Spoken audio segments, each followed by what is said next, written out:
I say it's been a hot minute since I last done a podcast on YouTube or on any Spotify platforms, to say the least. I mean, so long it's been at least since Saturday. Today is only Tuesday, to say the least. Anyways, what is going on, everybody? Welcome to episode Lucas E. Allen 1018 on YouTube, and I guess all audio platforms of the Lucas E. Allen Show, which is WWE Monday Night Raw May 4th, 2026 review. The reason why I say I guess for this audio platforms, I know I said on the SmackDown review this past week, I was gonna not publish it to Spotify, the podcast obviously for SmackDown review. Obviously, I was going to do that. I said, even though I said I wasn't going to do it. Eventually, decided myself I was going to do it, but I actually deleted the freaking file for the audio section. So, any of my audio listeners out there, I'm sorry to tell you that you're not going to get the SmackDown review for May 1st of 2026. Sorry to tell you that, to say the least. Anyways, follow me on social media, say Zach Cyrus on Instagram, TikTok, and Facebook and Twitter. I said Facebook, no thank you. Lucas E. Allen 1018 on YouTube, yes. Twitter, Instagram, and TikTok, and Facebook. Watching today's podcast on YouTube, hit the like button to today's podcast. Hit the subscribe button if you've done so already. Turn the bell for your post notifications when uploads to our YouTube channel. And always, feel free to leave a comment thinking my Monday Night Raw May 4, 2026 review on this podcast. Watch on Spotify, do the same thing, and also a 5-star rating. Be very nice as well as say the least. Also, I made a blog. I may restart my blog. I bet obviously you have used to have a blog before a long start podcasting. But guess what? I brought it back for wrestling stand purposes. And my very first post, just like my very first YouTube upload or podcast, whatever you want to name it, it's about Mercedes Moné, my girl Mercedes Moné. It was obviously this YouTube video, a full match about her and Swan from March 8th of 2026. Best I believe in Italy. So I actually reviewed that match on my blog. Go check that out. It's about Lucas E. Allen. I'm going to leave the link in the description below in this very podcast, to say the least. As always, should we get started the Raw review? This kind of a Raw was kind of a bore. It was not very good. It was kind of a rehash the last 2 weeks or so. It's just not like the best Raw, in my honest opinion. And I'll explain why right now.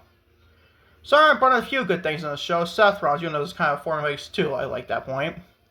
Seth Rollins entered the arena, and by the way, Seth Rollins, before he got in the show, Roman Reigns appeared. And like his SUV stuff, to say the least.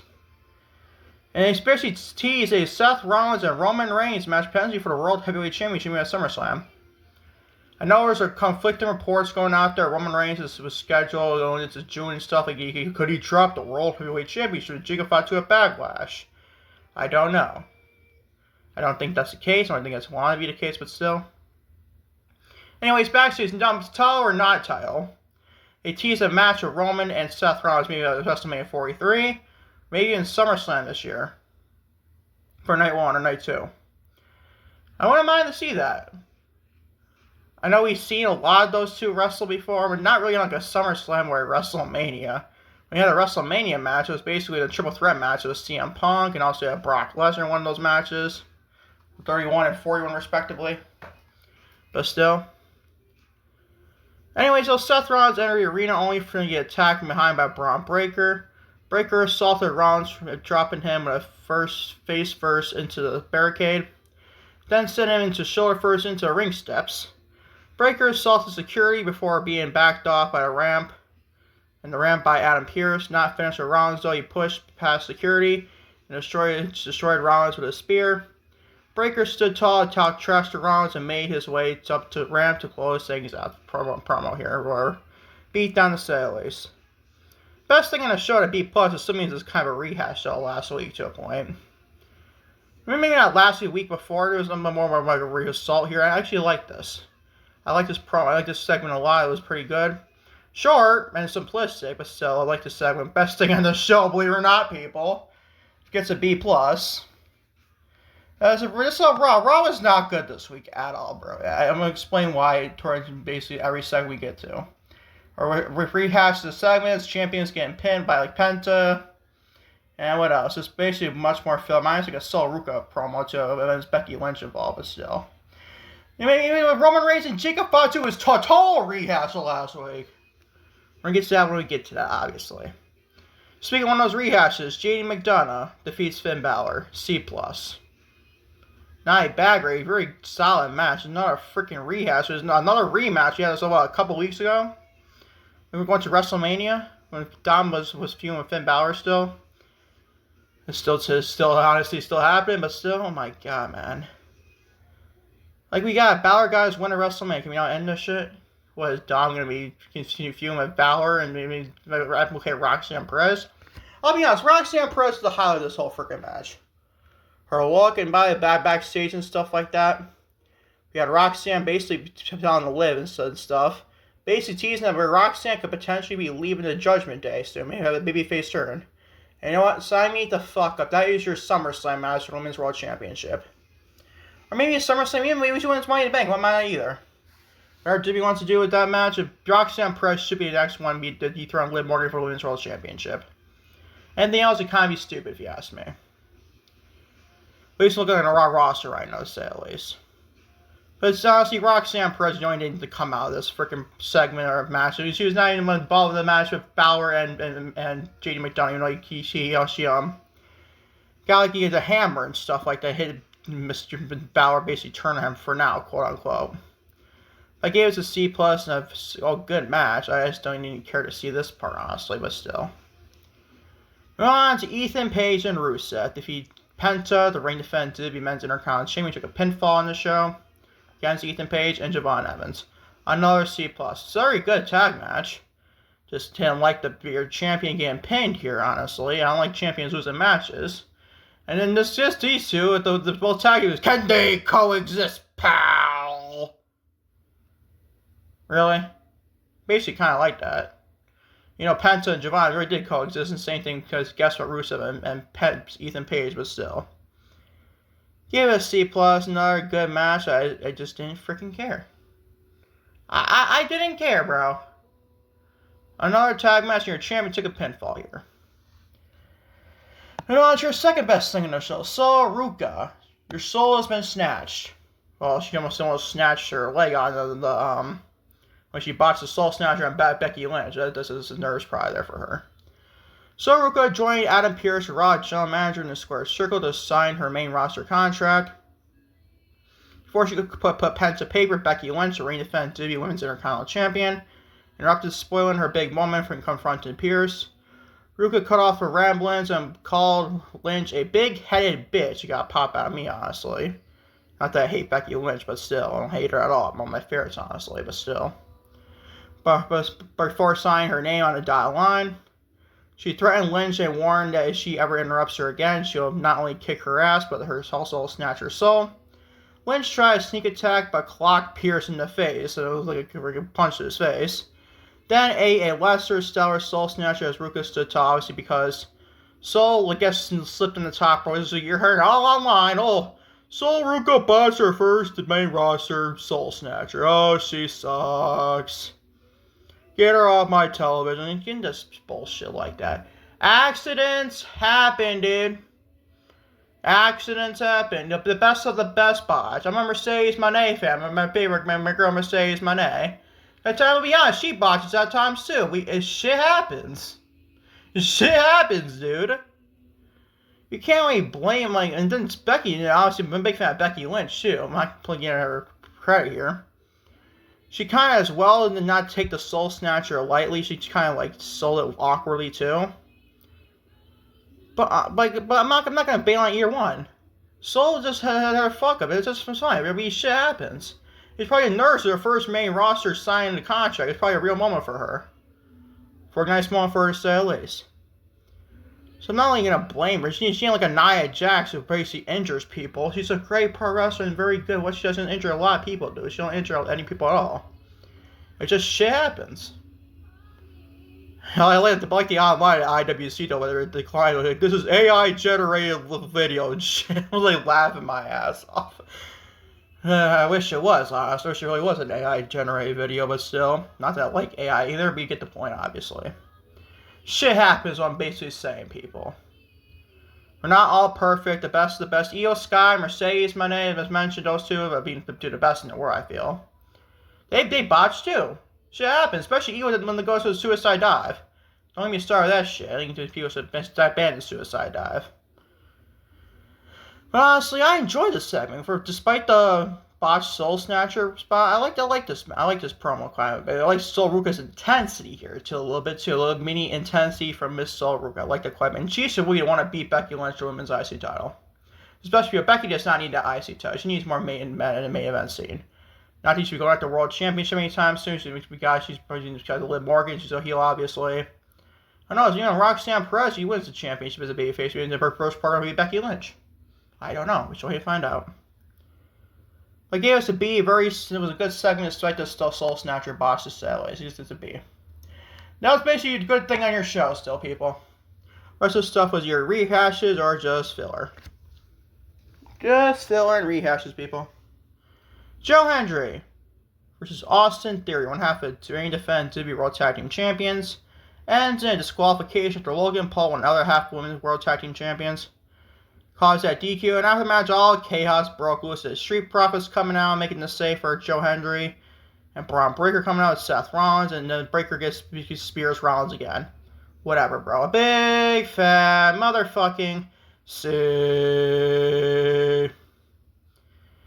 Yeah, I did not like this. Didn't care for the match. Who gives a shit for a Joe Hendry and Austin Theory match? Is beyond me. God bless you if you care. I just can't care. Like, dude, like, what the fuck? What kind of a match? Joe Hendry and Austin Theory. This is what we're seeing in your Monday Raw, your go-home edition to Backlash, a PLE, following WrestleMania. Someone else is gonna be, people, right? Just because a big fat C. Seriously, who fucking cared? Nobody, to say the least. Speaking of Oba Femi, the open challenge just kicks off to last night.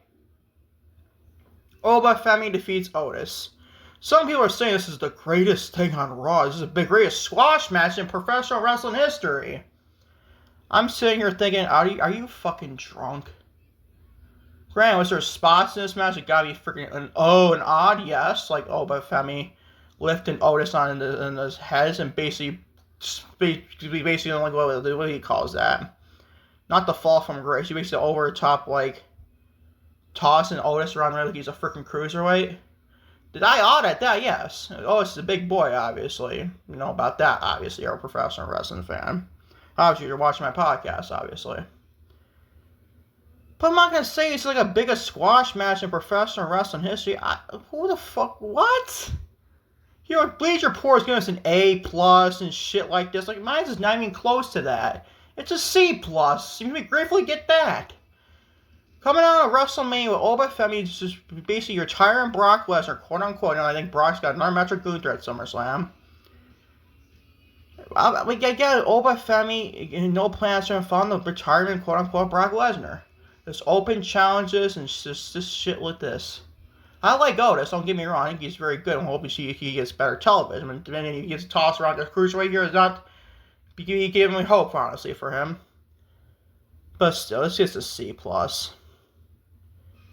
Like, what are we doing with Oba? Like, this man retired Brock Lesnar, quote unquote, and then he basically he just gets an open challenge. I'm tired of open challenges, dude. I really am. They're fucking redundant. We've seen so many more in AEW, but still. And you get one for one specific person, Oba Femi. Like what? No, thank you. C+ is your grade. We're on to more filler, obviously. Original El Grande Americana Creed Bros. So basically, who they call them on Raw commentary. I forgot their freaking name because they're wearing the El Grande Americano masks. Go Joy. Keep this shit on fucking AAA. Original El Grande Americano. I'm sorry, Chad Gable and the Creed Brothers. Defeat Los Americanos, a new El Grande Americana, and Bravo Americano. Who fucking cares? A big fat C. Trios matches, I don't give a flying shit. I know I'm actually changing it, obviously. Trios matches and this El Grande Americano shit, I'm going for a big fat C to a C-. I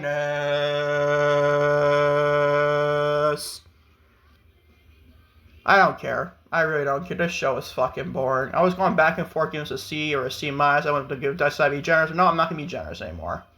C- is your grade. This trios who gives a flying fuck match here.